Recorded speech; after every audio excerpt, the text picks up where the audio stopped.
How's it going, everyone? And welcome to my 2017 game room tour. And this is actually my second attempt at doing this video. I always forget with the Canon XA10 how sensitive it can be to image jutter when you're moving from left to right. And I was moving all over the damn place. So I actually had to look up some of my camera settings again just to make sure that I'm not going to have as much judder as I was before because it was really bad. So I'm going to try to pan a little bit slower here. I've changed some settings, so hopefully when you guys see this it looks a little bit better. And I'll have to experiment a little more with playing with higher frame rates on this thing and seeing what the judder's like on there. But it was just super bad before. Didn't feel that it did me any favors in terms of video quality, so I thought, well, we'll give this another try and we'll talk about the game room some more. So yeah, this is my 2017 game room tour, and if you guys have been with me for a while, well, then you'll know that I typically do these every year. Sometimes there's major changes to the game room every year, sometimes there's not. And in this case, there are some changes, and I actually don't remember what I did for last year's what was here. So maybe some of this will be new, maybe some of it won't. But regardless, let's go around the room and talk about some of the stuff in the game room here and where a ton of Gamer Logic content is shot and edited and plotted, all that good stuff. I guess we'll talk about the door first, because obviously you got to come through that. And if you guys remember, this actually had a shoe rack on it. Was this one of those shoe racks that you could buy at like a Walmart or a Meijer or whatever? And I found this trick on Racket Boy where you could buy that. Instead of putting shoes in it, you put controllers in it, which was pretty awesome. The thing is, if you look very closely, I'll zoom in a little bit here, on the door here, you'll notice that the gap from the left or right is different. The controllers, I had so many damn controllers on this thing that it ended up weighing down the door, and the door would no longer shut properly. You didn't even have to turn the knob. You could just walk right in by pushing the door. Not a big deal, except I have hungry cats who will try to eat your lunch at any time, at any means. So they could just push through the door and they'd try to eat your lunch. So what I ended up doing was moving my controllers, get down on my knees here, moving my controllers down to these guys here, these little cubby holes. And what I can do is I can take my controllers and stick them in there. Let me get a little closer to this so you guys can see it. So yeah, I can actually go in here and just throw my controllers in there. And I try to zip tie the wires and stuff together or use Velcro to make it a little bit easier. But it's nice. It works. And for the most part, it relatively keeps the wires and the controllers out of sight, out of mind, but you can still easily get to stuff, which is good. So not too bad there. Let's get the camera back on my shoulder here.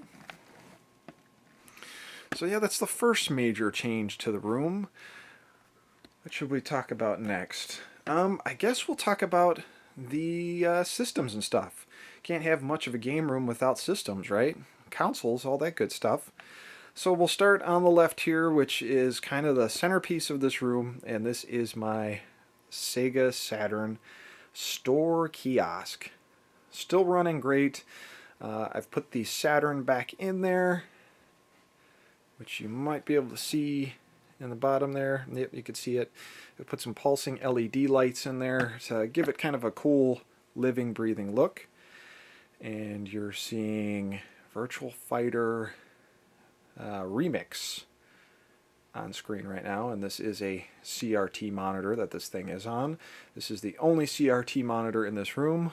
Most of my retro gaming is done on these two LCD TVs over here, thanks to the power of the FrameMeister. But yeah, this kiosk is still working great. The speakers are fine, the reset buttons are good, all of the lights still work, even though I've turned off the majority of them to replace them with LED lights because they're just much quieter and it keeps the original LED lights intact. Working great. Had to move it not too long ago. It was actually contemplating moving it down to the basement to kind of have like a centerpiece for just retro gaming.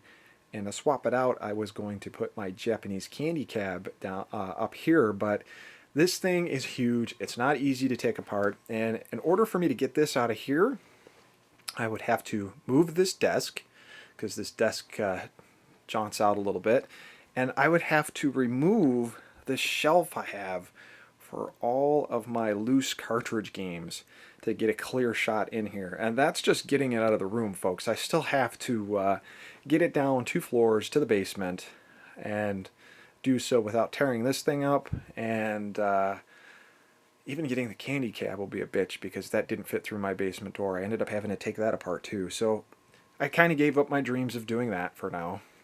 So let's move over to the center of the room here, which faces the window.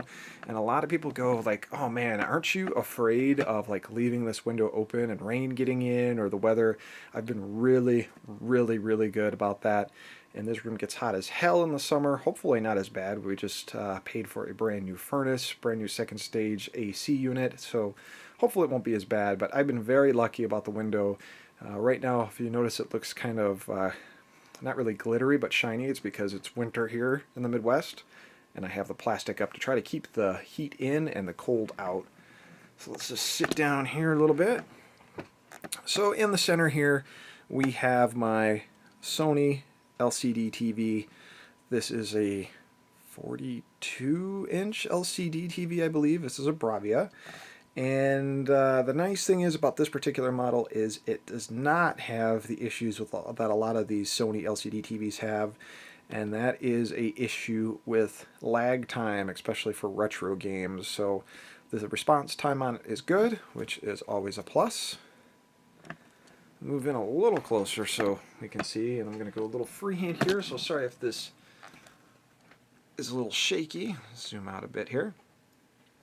So what you're looking at is kind of the entertainment center, if you will, or entertainment components that make all this stuff work. On the left and the right, I got my Oasis speakers. Those were my old studio reference monitors, my first studio reference monitors, when I started getting into music production. And I've replaced them a couple years ago. They kind of sat in a basement for a while. Didn't want them to rot away. Put them to good use by bringing them up here. So they sound great, and they are connected to this guy here, my AVR. I believe it's a 140, the Harman Kardon amp, which is great. Lots of options there. Sounds fantastic. We've got a Sony VHS player right here, as well as my JVC system selector. Technically it's an AV selector. Let's get in a little on this guy. So what the deal with this is, this will actually allow me to select up to 8 different systems via composite video or S-video.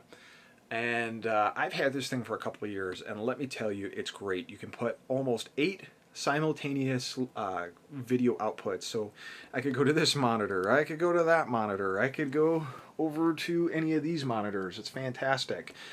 Unfortunately, since I have the FrameMeister here now, I don't use this thing as much as I used to. And it's kind of a shame, but RGB through the FrameMeister looks so good that I don't have a major need for a CRT television anymore.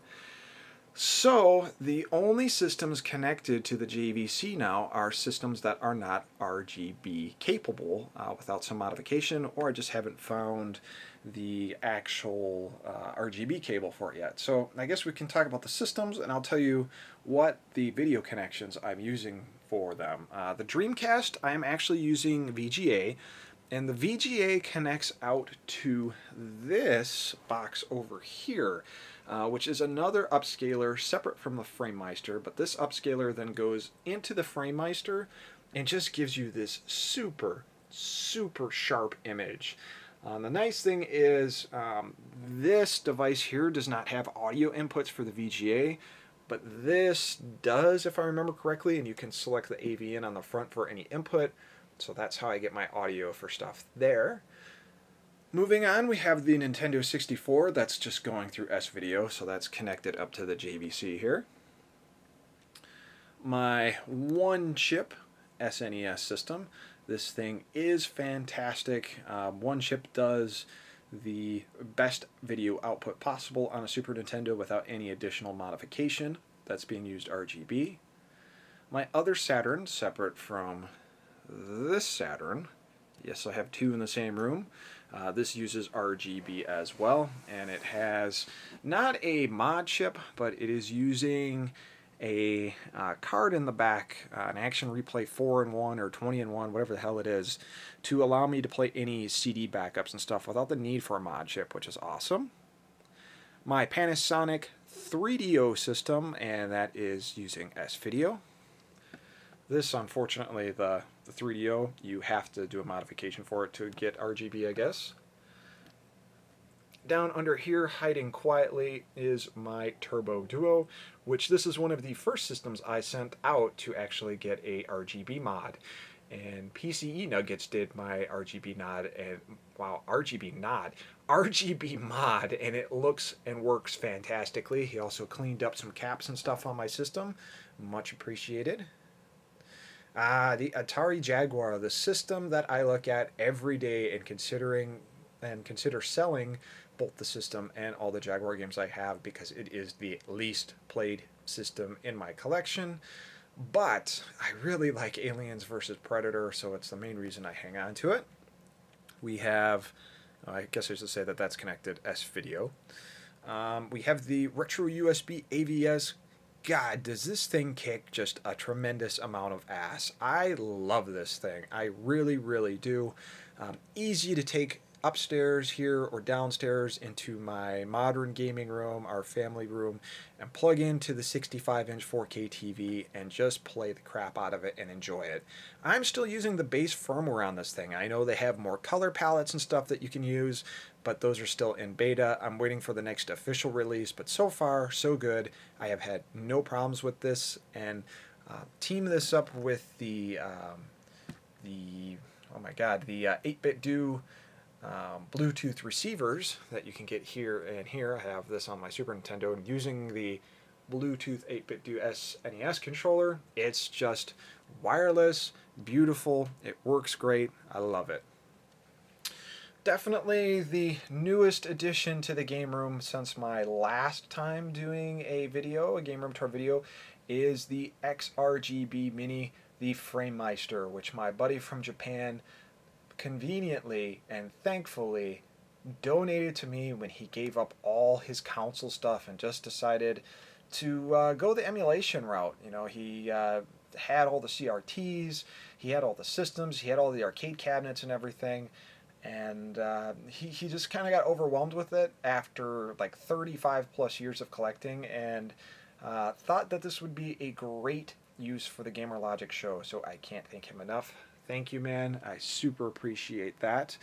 And you led me down the path of getting RGB cables, you bastard. So thank you. Before we lose a little stability here, let's get up. I'll put this back on my shoulder. Sorry. So this is the other system rack I have. This is just a regular bookcase, but I put my systems on it, and we start on the top here. We have the Neo Geo AES and the Neo Geo CD. Those are connected via RGB. Going down here, we have the PS1 with a pocket station connected to it. We have the Xbox One, the original model Xbox One. I got a Xbox One S at the end of last year, and decided that this one would go up here. This is my Model 1 Genesis with, I believe, the good sound chip in it, a 32X and a Sega CD. And then at the very, very bottom here, we have my Master System. Love that thing. Moving over here, we have the Retron 5. Not getting a lot of play these days, occasionally for the Game Boy Advance stuff. That's about it.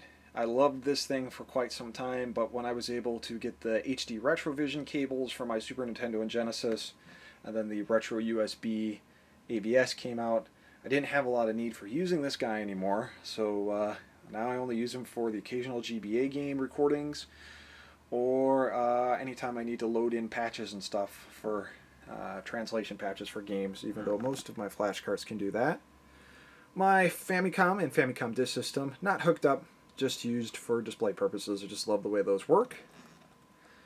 This is my Yamaha MG10-2. This is what I use to record a lot of our voice audio when we do our live streams and stuff. Phantom powered XLR mics will go into this, and then that'll go into this machine over here, my PC, and record things that way. It's super handy having multiple mics for multiple people. Just makes things a lot easier.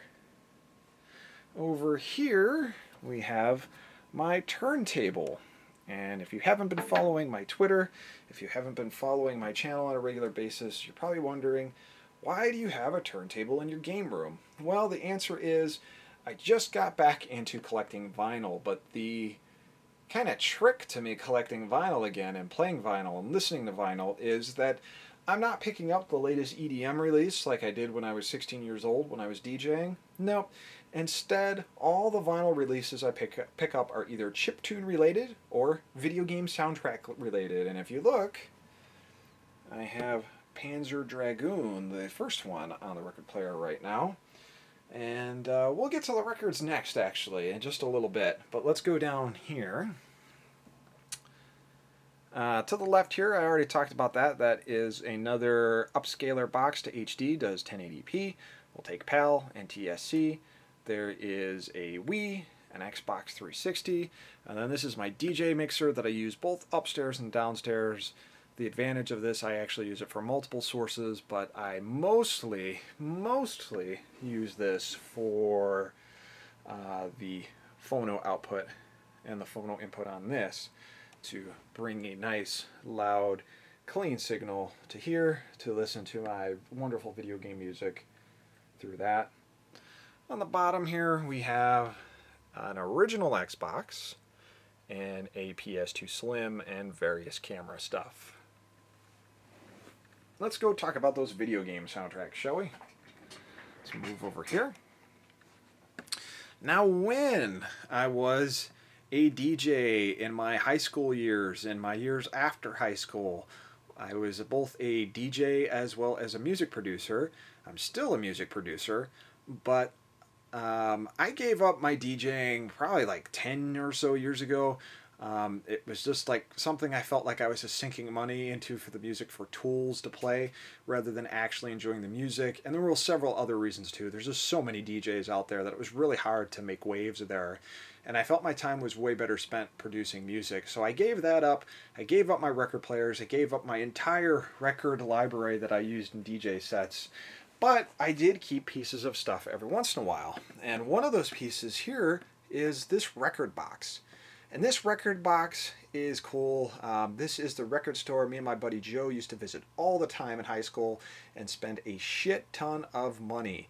And that is Another Level. And Another Level fits because what is in this record box? I'll show you. Vinyl records for video games. Makes a lot of sense, right? So I don't have a huge collection, but this is something I have been doing lately. I'm going to do a separate video on this at some point, but I do have a few.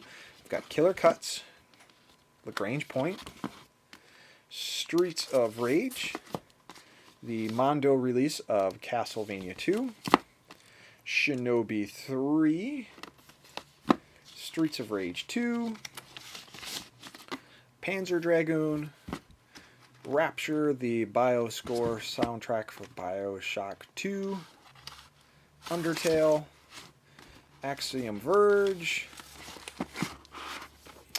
the Zuntata Taito Sound Team Volume 1, excellent record, and Anamanaguchi's Endless Fantasy, which that's in the chiptune department. I guess that's their last chiptune album, they were saying, but it's good nonetheless. But yeah, Another Level that fits in with the whole video game theme, which is pretty cool. We have so much stuff we can talk about. We still got to talk about my computer desk, some of the miscellaneous stuff around the room here. We've got a ton of stuff to talk about. But my throat is kind of hurting. I think I need some tea. So we are going to take a bit of a break. And when we get back, I'll talk about some more stuff. It'll give me some time to think about what else I want to say. Like show you guys these cool lightsabers. But I'll do that in the dark. If you enjoyed this video, please help spread the word about GamerLogic content by giving us a thumbs up and sharing this video on all your social network feeds. Your friends will thank you, and we'll thank you too for helping us out. Want more GamerLogic content? Support us on our Patreon page for exclusive mini articles, mini videos, desktop backgrounds, import Bukin videos, and monthly video game music remixes. Even supporting us with $1 gets you something cool. Thanks for your support.